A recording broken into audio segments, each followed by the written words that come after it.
Julie's one of these people who I got to meet in person back when we used to do Get the Hell Out of Debt in person. And I remember the Yes. first moment I met you, I was talking about how terrible the Green Bank was. And you stood up and you were like, I work there. And I was like, oh, awesome. Yeah, just going to put my foot in my mouth. But we had a laugh about it. And I have subsequently watched you change your life in such a beautiful way. It's such a gift to me to get to be a part of that whole journey. Everything you do, you treat like an adventure. And I wish more people could appreciate life the way you appreciate life. And it's almost like your life motto, like tomorrow's not guaranteed. No. So you're somebody who a lot of people think to themselves like FOMO and YOLO, right? But they do that to justify debt. You're doing it in this abundant, beautiful way that ensures that not only are you going to be taken care of, but everybody that you come in contact with will be blessed. And you didn't wait for anybody to give you permission, which is so cool. And just watching you through that whole thing has been so inspiring. And I'm just so grateful that I got to know you. And I'm so grateful that I got to offend you to the point where you left that bank. So that's cool. And Quit the job. They are awful. Welcome back from your trip. You've told me zero things since you've been back, and I have been waiting patiently because I know when you're away, I can't text you incessantly like I do when you're in town. listen, I was very busy. I I can't text know. you when I'm lugging your coffee mate creamer in my suitcase that you wanted me to bring you back. My hands were full. That was amazing. That was amazing. I sent Erin a note and I said, "Hey, if you happen to go to a place while you're there that has this coffee creamer, because we can't get it here, I need you to get me some." I feel like it was about 96 seconds later. She's like, "Do you mean this one? Great, I've got it. There's only one. It's going in my suitcase." She I like was, already was had it. driving by a Publix, so I just like peeled into the parking lot for you. But there was really Anyway, only one left. that's what I mean. Like world's greatest best friend. It was so funny that I told someone else that I was with. I'm like, okay, I just texted her and look, it's already being delivered. So Listen, it was wrapped in about 96 plastic bags in my suitcase because it's a liquid. And I was a little nervous, but it did make it back, which was good. this is the other thing. I mean, who else is willing to put liquid sugar, basically, with a lot of chemicals in it, into their suitcase and then bring it on an airplane for me? I wear coconut perfume, so it wouldn't have really bothered me if it wrecked all my clothes because I like that smell anyway. But if you had asked me to bring back, like something else, like an espresso smelling thing, I might have said, we have to ship that. I still think you would have put it in your suitcase for me because that's what kind of friend she is, people. Except I say all this, and yet I do think that you are quite terrible because you have told me zero things about meeting Dave Ramsey. Yeah. Ah! Okay, what? Tell me more. Listen, he is iconic. It was really interesting. And I feel really honored. And it was cool. I mean, he's legendary. Yes, exactly. Okay, what was he wearing?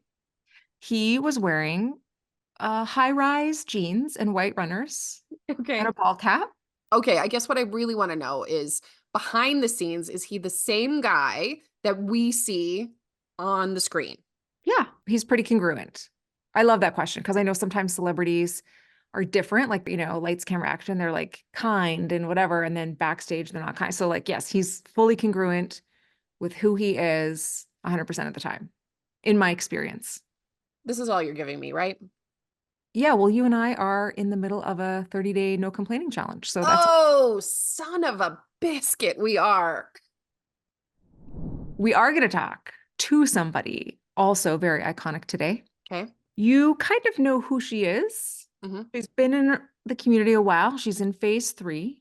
Her name is Julie. And even though she paid off her debt a long time ago, like she did this program in 2015, I thought it was worthwhile to bring her back because she's building a lot of wealth.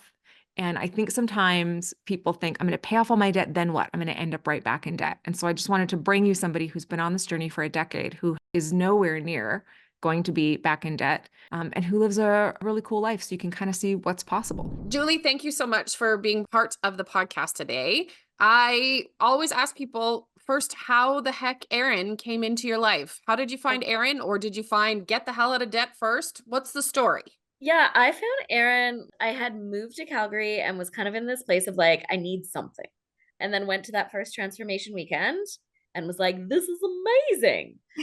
And there was a lot of conversation about like debt and money and all that stuff. And I had admittedly buried my head in the sand like an ostrich and had no idea what was going on with my money. Like literally, I joked that I had like money all over town. I like really did. Like I was a money whore. It's like this bank has money and this bank has money, and I have no idea where it is and who has it.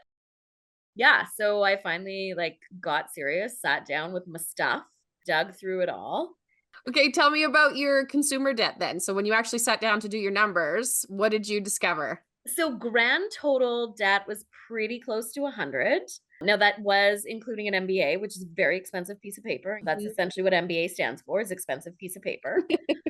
Credit cards, student loans, all of that good stuff was pretty close to 100K. So that made me want to throw up in my mouth. So then I was just like, well, no, I got to fix this. Like, you created this mess, so you get to fix it now.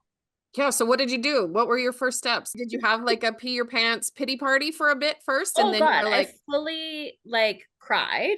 Like, what the hell have I done? And then I was like, truly, like, you created the mess so you can fix it. Like, that's, I firmly believe that, like, I am in charge of my life. So I was like, great, you created this mess, you fix it. And so I started figuring out what I could do as like side hustles to make money. Turns out, if you have a very expensive piece of paper, you can teach other people. So I started side hustling by teaching. So I phoned all of the post-secondary institutions, reached out to them, was like, hey, who's your academic chair of this program? And it was at that first transformation weekend that I actually wrote down that I was going to teach at a degree granting institute. So I was like, I'm going to be a professor. This is what I'm going to do. And it was not really like the plan to do this as a side hustle to get myself out of debt. It was more like, when I retire, I'll do this. Instead, it was like, no, this is how you're going to get out of debt. So I started teaching at one school. And then once you get experience teaching, they tend to be more like, okay, so you've taught people before and you haven't like destroyed them. Great, come teach at our institution. So it kind of grew from there. And then eventually I transitioned to teaching full time. wow. Yeah. And wrote a textbook and wrote a textbook and yeah, I am a firm believer that like multiple income streams are important because you never know when the bottom's going to fall out, and you got to have a backup plan, especially if you're single. I mean, of course, if you're in a relationship and you have your partner to count on, that's great. But let's be real, you can't really count on them anymore. Like, you got to count on yourself. Sorry. If anyone's in love and like that just burst their bubble, I apologize. But yeah, you got to gonna walk out of this podcast. She's gonna meet somebody and fall madly in love, and that'll be that. So Yeah, right. and then you'll have to get back in touch with us and say, I didn't mean that. I didn't mean it. I didn't mean it. I didn't mean it. When it comes to your finances, like, I truly believe that you are responsible for them. Okay, so you are starting to bring in this money then. Did you have a plan of attack for which debt you were going to go after first? I definitely looked at the one that me off the most was just like the credit card debt. So focused on that spicy one first and kind of went from there. Because Erin teaches all these different ways, you know, which debt to tackle first. And really it boils down to whichever one makes the most sense for us. And I like to hear about your spicy debt because the spicy one is often the one people choose because they just got to get it off their plate, right? Totally. And I mean, like the student loan debt, like, yeah, I mean, it's debt, like, obviously, but that was more in service of something. So I could like kind of justify that one to myself of like, yes, this fancy piece of paper is here as a result of it. The other stuff, like, no, that is long gone. do you want more? I know you do. Why wouldn't you want more? More of what? this? What do I want more of?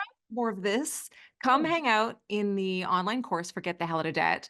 The link is in the description. You just got to click it, sign up, and we'll see you in there. What was hard about paying off the debt? Like, what did you find tricky while you were going through this? It's been so long that there's nothing that really stands out as like what was tricky. It was more the piece, like, I think if anything, like, especially if I was to do it now, like, I think the piece would be telling the instant gratification monkey in my brain to shut the f- up. Like that piece, right? It's like, I'm an adult. I earned this. No, you didn't. You earned your debt. Now pay that off. It's interesting you say that because I think that's what a lot of people struggle with, right? Is you were always really good at setting the plan and starting the plan and going, but it was like partway through, it's almost like you'd get bored. You'd be like, Yes. Oh, okay, yeah. I just want it to be done now. And there's so many people that can relate to that. Oh, yeah. That's And so- 100%. I mean, that is my issue with everything in life. It's like, okay, this is great. We're doing this thing. Yay. And then it's like, well, this is boring. Like, when does the fun happen again? I mean, But that's why it was so wise for you to say, you know what, I'm going to take a little longer than I could because I know me. And if I try and over focus, I'm going to blow this up and I'm going to go backwards. So giving yourself that yeah. grace was like the greatest thing you could have done for your brain. Yeah, I mean, there were definitely times where I was like, why am I still doing this and other people aren't? It was my therapist that said to me at one point, she's like, why do you compare other people to what they do, but you compare you to what you think you should do? You know, because I'd sit there and then I'd beat myself up and I'm like, well, why are you beating yourself up? Like, here's all of the other things that you're doing. But yeah, it was like that realization of like you hold yourself to this fake standard that you don't hold anybody else to. So like, why do you do that? Clearly still working on Yeah. that. But it's Hence so the amazing years. to me. Like it's been so amazing to watch because you really are somebody who you live life to the fullest. You just have always been that way and you will Yeah. always continue to be that way. What's cool is now you get to do it as a really, really rich lady, but Oh, it's cool. the freedom that this brings, like I cannot stress enough how valuable that piece is. Like Mm. to anyone who's going through this process. Like being able to just make the decision that you this is how you want to spend your money. Like, Okay, first, I love that you can't even remember the process of paying off the debt because it's been so long, which means that you are like living your best phase 3 life, right? oh, totally, totally. Okay, do you remember though when you paid off that last debt and you were like zeroed out and now it was wealth building time? So one of the things about teaching on contract is sometimes you just get money, like money just shows up in large chunks. And I think because it had been so long, I wasn't like, there wasn't that level of excitement that sometimes there is when you do it in like that short amount of time. It was just like, I knew that I was going to do it and I knew that it was going to happen. So it was just kind of like, okay, well, next. What advice would you give somebody who is kind of got that, like they're in the messy middle right now, they're feeling really impatient? What were some things that either you learned or that you just did for you that kept you going and kept you on track when you wanted to self-sabotage? Now, okay, so this is also the other piece that, you know, full transparency, like I also don't have children. So like really my time is my time and I can do what I want with it. So when I got in the messy middle of like wanting to blow things up and just spend money, I would go out and find more money. I'd be like, okay, great. You want to do that? Cool. You're going to rent out your spare room on Airbnb. Okay, you want to go do that? Amazing. You're going to pick up another contract. So there were definitely years where I was working like way more than I should have been. Like that would be the thing for me is I was like, okay, you want to do this. You're going to go do it. Like I know myself well enough to know that I'm going to go do it. So it was like, just figure out how to make the money. I love that because I think that's where most people sabotage. And so instead of saying no to yourself, which you didn't want to do, you would say yes. And in Yeah. order to do it, I got to create the income. That's Yeah. genius. Yeah. It's genius. It's a very wealthy mentality. Mm. Okay, tell us now though about wealth building. Like, what are you doing? What are your tips and secrets, and what are you doing to make more money now? Keri, you're going to be very bored with this answer. Keri asks this question all the time, as if somebody at some point is going to go, here's a magical wealth building wand. Got a And it's tree over like, there. It's a Wait, tree. there's no tree? What? No, there's no. Tragically, those money trees that they sell at Costco don't actually grow money. Lies, Oh, nuts. Costco, lies. Yeah, I mean, it's still the same things, really. Like, I plan for how much I'm going to get, like, I max out my TFSA every year. I plan for how much I'm going to put in my RSP. I know I've been tracking my retirement, but I also have made decisions to purposely stay at places that perhaps have a little less salary where I can offset that by working additional roles, right? So, making conscious decisions as it relates to my money. And then, yeah, just like having the investments automatically set up, watching the like paying attention to the stock market. Anyway, one December when the tech stocks tanked and Meta was selling for 99 bucks, I picked some up, like just paying attention to your money. I don't know. Apparently that's what you need to do is pay attention to things and then like where that attention is, there's where it grows. Who knew? Tony Robbins apparently he says this. Okay, tell us how much your net worth has grown then since the beginning. So in 9 years, it's grown over 200%, which is Wow. mind blowing to me. Like when I look at the number, I'm like, really? especially because it was a very healthy number to begin with. I think that that's important to know, right? We're not Yes. talking about she had 10 grand. Like she had been doing a good job her whole life of Yeah. saving. She just got a little off track with spending for a while there. which Yeah. is what created the debt. But Yeah. so it's a massive, massive transformation. Wow. Yeah. That's really impressive. Well done. Yeah. You're saying 12 years till retirement. What does that look Yeah. like then for you? I think about it in those terms because like it can be sooner based on what's in my RSPs, but whatever, 55 was always the magic number.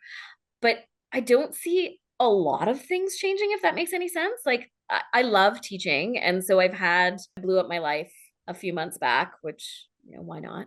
Keeps life interesting. Why not quit your job, sell your house, and move to Toronto? Wow. Yeah. Not blowing up her life. She created and listen, like you make it sound like you lit fire to it, but you made like a decision. It was like a scary decision, but you made like a It was. big scary decision. And it Why, was awesome. Julie? Tell me why. Why did you do this? The universe is this magical thing that just delivers when it needs to. And like you can believe in whatever you want to believe in, call it what you want. I call it the universe. You can call it whatever you want to call it. But it delivers like what you need when you need it.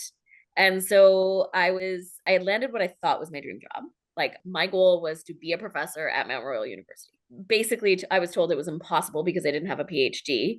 I ran the numbers on doing the PhD and I was like, these numbers don't make sense to me because I'd have to give up all of my side income to do the PhD. And that doesn't, like, the math ain't math in here. So I was like, you know what? Like, just because they said no doesn't mean that the answer is no. So every time there was a position posted, and I did teach there on contract. So every time there was a position posted, I would apply. And then a few years back, they were like, yeah, we'd like to have you in for an interview. And I was like, what? Okay. So then I interviewed and I got the role. And so I was there for a year and a half and loved it. Like I was like, this was the dream job. And then somebody phoned me and said, hey, would you be interested in talking to somebody in Ontario about a communications role? And I was like, not really. And then they phoned me again and said, no, but seriously, like they're having a hard time finding who they're looking for. I think your experience and background would really be a good fit. Like just have a conversation with them. So then I got along with this woman like a house on fire. And I was like, yeah, I'll totally work for you. Side note, Julie gets along with everybody. Yeah, Like, I was just thinking the same thing. I'm like, duh, of course they did. Like, Well, get her. okay, she's not an asshole. Like that's my rule at this point in my life and my career is like I don't work with assholes, period. yes, true. Okay. So- And you yet are the most likable person on the planet. So there's that. Well, So thank you. she, of course, was going to love you. Yeah. So we got along really well and she was like, would you be interested in this role? And I'm like, yeah, sure. So applied, told them how much I wanted. And I did my homework. Like everybody out there, do your friggin' homework when it comes to salary. There is no opportunity to make more money in your career than when you're negotiating salary on the front end. You cannot go back in 6 months and be like, oh, what? I should have asked for 10 grand more. Because they're gonna be like, cool, tough. But on that front end, so I looked up the person who was in the role previous to me because one of the beautiful things about the world of government is the sunshine list, which love it or hate it, it's great when you're looking up salaries. So I looked up what the person who was in the role previously made, and then I added some more to that because inflation, and I asked for that salary. I said, well, if the person who was here previously could make this much, like, this is what I'd like you to pay me. Mm-hmm. And they went, ooh, that's a little outside what we were planning to pay. I was like, that's cool. I'm good with my job. I'll just stay put. So then they said, well, let us go figure some stuff out and get back to you. And so they figured the stuff out and they said, great. So within 10 days, I had the contract signed and that was it. I was moving to Toronto. Wow. Yeah. Yeah. How has it been? I want to know what like that move is like. So the house part was stressful, but the move itself was, I mean, relatively seamless. And shockingly, I love Toronto. I expected, for anyone who's listening from Toronto, I apologize. I expected to hate it here. Because I don't know if Torontonians know this. There's kind of a bad reputation in the rest of Canada about Toronto. It's all lies. It's actually fantastic. Everyone's like super friendly. There's an energy in the city. I truly love it here. That's amazing. And do you like the job? How's the job worked out for you? Job is wild and crazy, but also wonderful at the same time. The people are great. Like, honestly, it was the best decision I made. And it was fast, but it wasn't one that I made lightly because I did love what I did. I love teaching and I'm not giving that part up. It's just shifting and doing something different. I love that. That's so exciting. And how great that you were just open to the opportunity too, that you were like, hey, cool, take it or leave it. I will tell you how much I'm worth. You pay me this and I'll consider your offer. It was funny. My boss, who was the person that I interviewed with, we chatted about it afterwards. And she was like, that's so smart that you did that. I'm like, yeah, because you're going to pay me like a white man. No, like there's no way that I'm going to be okay with the fact that I would take 30K less than the person who was here previously because they're an old white dude. No. I don't know if we can air the white dude part, but I'm going to leave it in and see how many complaints we get because it's so worth it. So Yeah. I we're was gonna gonna say, atta girl. I was cheering. Like that was Yeah. Well, they're like, it's funny because some of the things that I miss about teaching have nothing to do. Like I taught marketing courses and public relations courses. And like we'd always have a day where it was like life advice from Julie. And no, I didn't say like, offensive things in my class, but I was always very clear of like the opportunity you have to make the most money is on that front end. And I like gave them a script and I was like, you need to write this down, like take notes, get your laptop, whatever it is. And I was like, thank them so much for the opportunity. Tell them how excited you are to be part of the team. Tell them that you need some time to think about the offer. And then ask everybody whether or not this offer is actually competitive. Mhm. Not everyone's willing to discuss salary, and that's okay. But I feel like we're getting to a place where we're more transparent about it because it did disadvantage women, people of color, like marginalized individuals when we weren't discussing salary. So I think we're getting to a better place with that.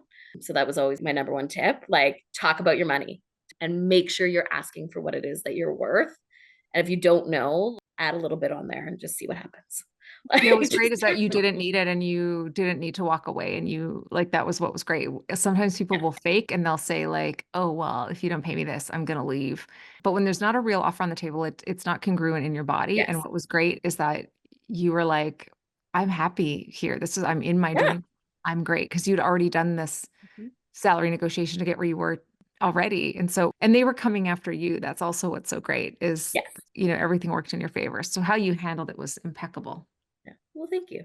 I'm going to subscribe and give you 5 stars to the Life Advice by Julie podcast whenever you get that launched.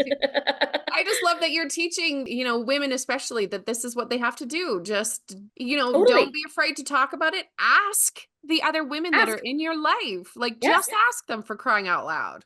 We get conditioned that like we should just be happy with what we get. And it's like that's great if that's all you want. But the reality is that there is more. You just have to ask for more. And it's not ungrateful, it's not unkind, it's not rude to ask what you're worth. Atta girl, I got like goosebumps. Look, I Yeah. got goosebumps. Like they showed up on my arm just then. That's so good. The other life advice, and this is one that I've had a couple of students reach out to me, like when you join a new company, the first question you ask them is, do they do RSP matching? And if they say yes, you take the full amount. And even if you're like, oh, I don't know, I might miss that. No, you're not going to miss it. You're not going to miss the 5%. I promise you. And there's no way on God's green earth that you're going to put the 5% in an RSP. So let them do it for you. Take the 5% that they give you, consider it a 5% raise, and just like let the money do its thing. Julie, you're teaching in all sorts of ways, all over the Yeah. place. There's just like so much learnings happening here. Atta girl. Like I said, like to me, those are like the important things that nobody talks about. Yeah. And we need to talk about them.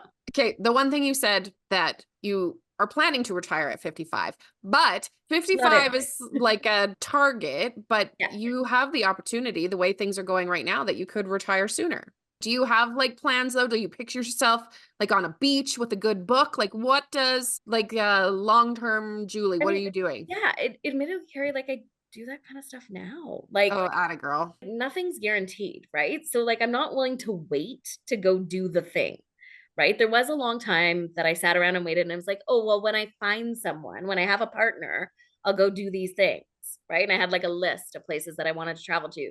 And then I was like, why am I waiting on my life for something else, right? So this is where like last summer I did Greece, Tanzania, Zanzibar, and Italy. This summer is part of moving to Toronto was being closer to family in New Brunswick. So lots of trips back to New Brunswick, possibly a trip to Europe in there. Nashville's going to happen. I was just in Vegas. So travel is always going to be part of the equation. That's probably why I'm not retiring tomorrow. Instead, it's going to be a little while out. But yeah, I mean, I see myself, most likely being closer to my family and then continuing to teach in some fashion, but like doing what I want when I want. So having that freedom of like the time is mine. That is the goal. That should be everybody's goal, is just Right? flexibility and freedom. I love that Yes. so much. I just wanted you to share what meeting Erin and being part of this Get the Hell Out of Debt community has meant to you. Oh my God. Like seriously, like I cannot express how much Erin has changed my life.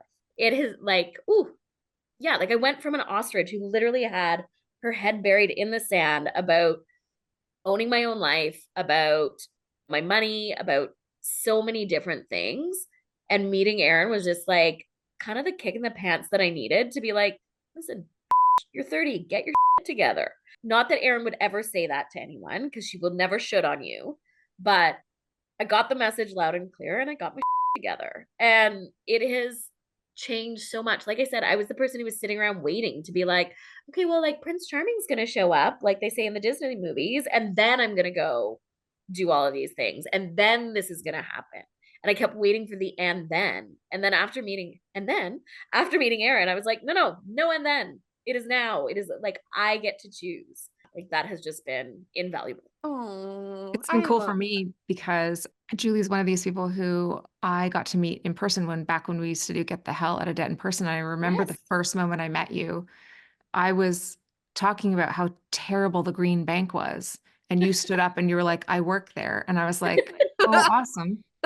Yeah, just going to put my foot in my mouth. But we had a laugh about it. And I have subsequently watched you change your life in such a beautiful way. And I feel like I've been blessed to walk with you in a number of situations. I've been able to watch you stand up for yourself in relationships. I've been able to watch you stand up for yourself in jobs, go after your dreams, like impact children's lives. You had me one time come speak to your Yes. students, but they were like obsessed with you. And watching these students, I kept thinking to myself, my greatest goal for my kids is to have teachers like you Yeah. in their lives that are so impactful and you just care so deeply for them. And then we went through the pandemic together and got to keep in touch and stayed on Oh. Zoom screens, and we were Pelotoning to save our lives to try and keep some mental sanity. And so then to now watch you and where you are, it's like it's such a gift to me to get to be a part of that whole journey. And then also, I can't wait to see like you at 90 years old are going to have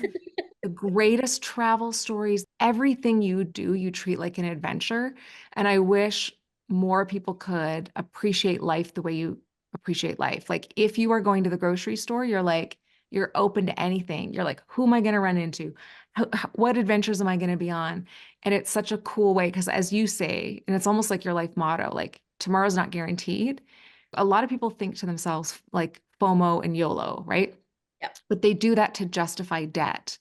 You're doing it in this abundant, beautiful way that ensures that not only are you going to be taken care of, but everybody that you come in contact with, your family, your friends, your future partner, if you choose to have one, will be blessed. And you didn't wait for anybody to give you permission, which is so cool. And just watching you through that whole thing has been so inspiring. And I'm just so grateful that I got to know you. And I'm so grateful that I got to offend you to the point where you left that bank. So that's cool. And Yeah, quit the job. They are awful. Okay, she just has a cool vibe. Like, you know how some people have vibes? She just, like, I wrote down the word on my piece of paper while she was talking, vibe, and I underlined it because she's just got good energy. Like, I feel like I should go do some jazzercise or something after talking with her. yeah, she's pretty awesome. What's really cool about her is she lives life on her terms. And I think a lot of people, especially because I met her when she was 30, they don't know who they are yet. And she has always known who she is. And she's very clear about that. And what's really great is she doesn't let anyone else define her. You know, she talked a little bit about relationships and stuff in there. And I have always believed my belief is I do think she wants a relationship. I should have asked her about it rather than talk about her behind her back right now, like we're doing. But I believe the man that she's meant to be with is being prepared for her in such a big way because she lives such a big, beautiful life that anybody she would have met in their 30s wouldn't have been ready for her because she is brilliant, funny, smart, gorgeous, has her poop in a group, as they say in Canada, and just knows what she wants. And I don't know many men in their 30s who can embody all those qualities yet. I know a lot of people in their 30s, men and women, still trying to figure their way out.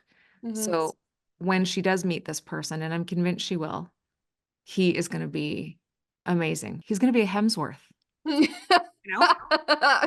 Wouldn't that be something? I mean, she already talked about like how the universe is working in her favor. Like she believes that that's what happened for her with her work and stuff now, and this move that she took on. And so I believe it too. Like, this is gonna happen. And it's like you always say, is that it's conspiring for us. Like, we just have to have the proper frame of mind and good things will happen.